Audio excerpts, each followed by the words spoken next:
જય માતાજી મિત્રો, જેના માથા પડે ને ધડ લડે એવા શૂરવીર હમીરજી ગોહિલની આજે આપણે વાત કરીશું. હમીરજી એ સમયના અરઠીલાના રાજકુંવર હતા. તેમનો જન્મ સૌરાષ્ટ્રના ગોહિલવાડ વિસ્તારના રાજવી પરિવારમાં થયો હતો. આજનું અમરેલીનું લાઠી, જેને અરઠીલા તરીકે ઓળખાતું, ત્યાંના રાજ પરિવારમાં ભીમજી ગોહિલના સુપુત્ર હમીરજી ગોહિલ હતા. પોતે 3 ભાઈઓમાં સૌથી નાના હતા. દુધાજી અને અરજણજી તેમના ભાઈઓ હતા. હમીરજી ગોહિલ સમઢિયાળાના વિસ્તારના પ્રભારી હતા. મોટાભાઈ જોડે કંઈક વાતમાં બગડતા તેમના મોટાભાઈ તેમને ચાલ્યા જવાનું કહે છે. હમીરજીને દુઃખ લાગતા તેઓ મારવાડ જતા રહે છે. સમય જતાં ઝફર ખાન પોતાની વિશાળ સેના લઈને સોમનાથ પર આક્રમણ કરવા નીકળ્યો છે એવા સમાચાર વાયુ વગે ફરતા થયા. તેથી અરજણજીએ હમીરજીની શોધખોળ ચાલુ કરીને અરઠીલા પાછા ફરવાનું કહ્યું.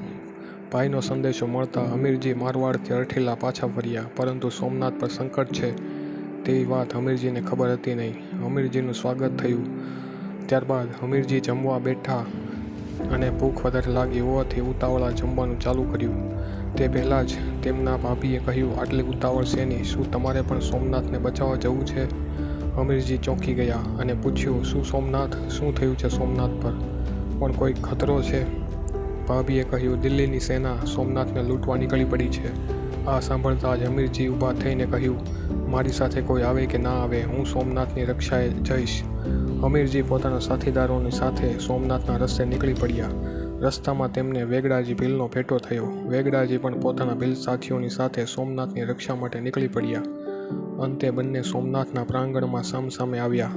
ઝફર ખાનનું વિશાળ સૈન્ય અને સામે અમુક સાથીદારો અને ભીલનું સૈન્ય હતું. વેગડાજીના ભીલ સૈન્યએ ઝફર ખાનની સેનાને પ્રથમ દિવસે ધૂળચાંટતી કરી દીધી. વેગડાજીનું રણનીતિ તેમજ હમીરજીનું શૌર્ય ઝફર ખાનની સેનાને પીખી રહ્યું હતું. ઝફર ખાનને પણ થયું કે સોમનાથ પર ચડાઈ કરવી સહેલી વાત નથી. ઝફર ખાનના એક કમાન્ડર દ્વારા વેગડાજીની હત્યા કરાઈ. વેગડાજીના મૃત્યુ પછી સોમનાથનો એક રસ્તો ખુલ્લો થયો અને ઝફર ખાનની સેનાએ સોમનાથ મંદિર પર હુમલો કરવાનો રસ્તો મળી ગયો. પણ આ તો હમીરજી હતા. હમીરજીએ ઝફર ખાનની સેનાને વળતો જવાબ આપવાનું ચાલુ રાખ્યું. સાંજ સુધી ઝફર ખાનની સેનાને મંદિર સુધી પહોંચવા દીધી નહીં.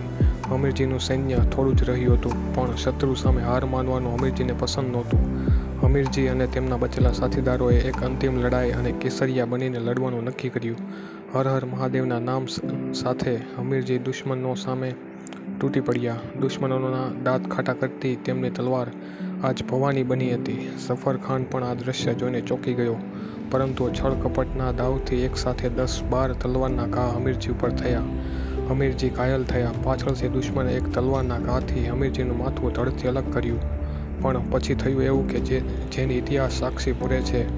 હમીરજીનું માથા વગરનું ધડ બંને હાથમાં તલવાર લઈ દુશ્મનોની સામે લડે છે. સાક્ષાત મહાદેવ હમીરજીના શરીરમાં વાસ કર્યો હોય તેમ મોતનું તાંડવ શરૂ થયું. દુશ્મનો ભાગવા લાગ્યા. આવું દ્રશ્ય તેમને પણ જોયું નહોતું. અંતે કોઈ રીતે હમીરજીના ધડને શાંત કરાયું અને હમીરજી વીરગતિને પામ્યા. હમીરજીને ખબર જ હતી કે સામે મોત છે, છતાં પણ દુશ્મનો સામે લડવું છે, સોમનાથને બચાવવું છે તેવા ઉદ્દેશ્યથી એક વીર સપૂત દુશ્મનો સામે લડવા નીકળી પડ્યો. તેથી જ આ દુનિયા આજે પણ તેમને યાદ કરે છે. આજે હમીરજીને લોકો હંમેશા યાદ કર્યા છે. આજે પણ સોમનાથના પટાંગણમાં હમીરજીની ખાંભી ઊભી છે, જે તેમના વીર ઇતિહાસની સાક્ષી પૂરે છે. આજે પણ સોમનાથ દાદાના દર્શન કરવા જતા દરેક લોકો હમીરજીને યાદ કરે છે, તેમને પણ પૂજે છે અને તેમને પણ વંદન કરે છે. તો મિત્રો, આ હતા આપણા વીર હમીરજી. વિડીયો ગમે તો લાઈક કરો, શેર કરો, સબસ્ક્રાઈબ કરો આપણી ચેનલ જાણીએ જેવી વાતો.